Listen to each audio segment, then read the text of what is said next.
Okay.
అర్థమైంది మీ problem.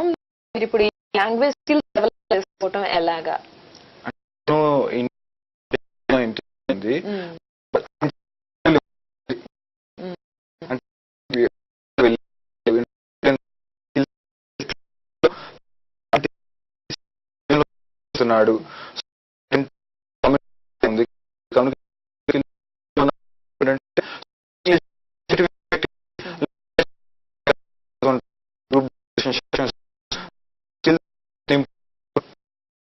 Okay.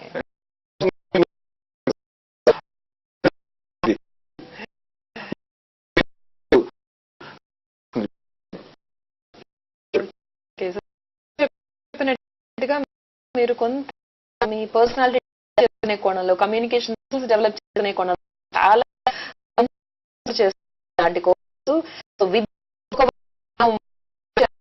ఇంకొక వైపు ఉంది. మన విజ్ఞానం మనం కొన్ని ఫెయిల్ అవ్వచ్చు, మనకి ఎంత నాలెడ్జ్ ఉన్నా కూడా.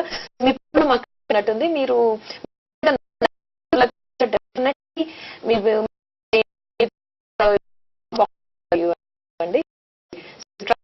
ఏరియా. Good evening. హలో అని ఐటీ కంపెనీలో మా కంపెనీలో ఆన్ సైట్ పంపిస్తున్నారు యుఎస్. So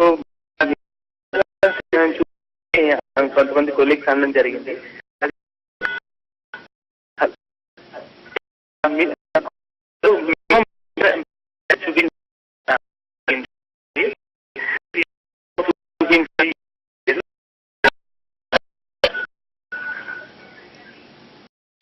apply చేయడానికండి. ఓకేనండి, మల్లికార్జున్ గారు ఆన్సర్ చేస్తారు, వినండి. యాక్చువల్లీ ప్రతి ఒక్క కంట్రీకి వెళ్ళినప్పుడు ఏంటంటే ఆ కంట్రీ ఎక్స్పెన్సెస్ బట్టి ఒక ఫైనాన్షియల్ స్టేట్మెంట్ రిలీజ్ చేస్తారన్నమాట. ఇంత ఎక్స్పెన్సెస్ మనం చూపించాలి అక్కడ రీచ్ అవ్వాలి అంటే అని ఉంటది.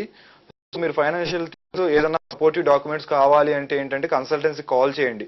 So financial matters actually it is not the place to discuss financial matters here. So మీరు కన్సల్టెన్సీ కాల్ చేస్తే దే విల్ గైడ్ యూ ఎట్లాంటి ఎలా పెట్టాలి. So they will definitely guide you. ఒకసారి కాల్ చేయండి. ఫైనాన్షియల్ ఎట్లాంటి డాక్యుమెంట్స్ ప్రొవైడ్ చేయాలి, అసలు ఎంత ఎన్ని ఇయర్స్ మీకు ప్రాజెక్ట్ వచ్చింది, దాన్ని బట్టి ఎంత మనం చూపించాలి. Actually company people will give one letter that indicates, అంటే దాంట్లో ఫైనాన్షియల్ డీటెయిల్స్ మొత్తం దే విల్ మెన్షన్. సో మీరు మెయింటైన్ చేయలేనప్పుడు ఎట్లా పే స్కేల్స్ కానివ్వండి, కంపెనీ ఏ విధంగా వాళ్ళని సపోర్ట్ చేస్తున్నారు అనే విషయాలకు సంబంధించిన డీటెయిల్స్ అన్ని సపోర్టింగ్ లెటర్ అనేది ఉంటుంది. ఈయన ఎంత స్ట్రెంత్ అయి ఉండాలి ఫైనాన్స్ అనేది అవుతున్నప్పుడు ఏంటంటే కన్సల్టెన్సీ కాల్ చేయండి. They will guide you definitely. మీకు ఎలా సపోర్ట్ చేసుకుంటే మీకు ఖచ్చితంగా వీసా వచ్చే పాసిబిలిటీస్ ఉన్నాయనేది మీరు ప్రత్యక్షంగా కలిసినప్పుడు తెలుసుకునే అవకాశాలు ఎక్కువగా ఉంటాయని చెప్తున్నారండి. అట్లీస్ట్ మీరు మీద ఉన్న కాల్స్ నెంబర్ కాల్ చేయండి.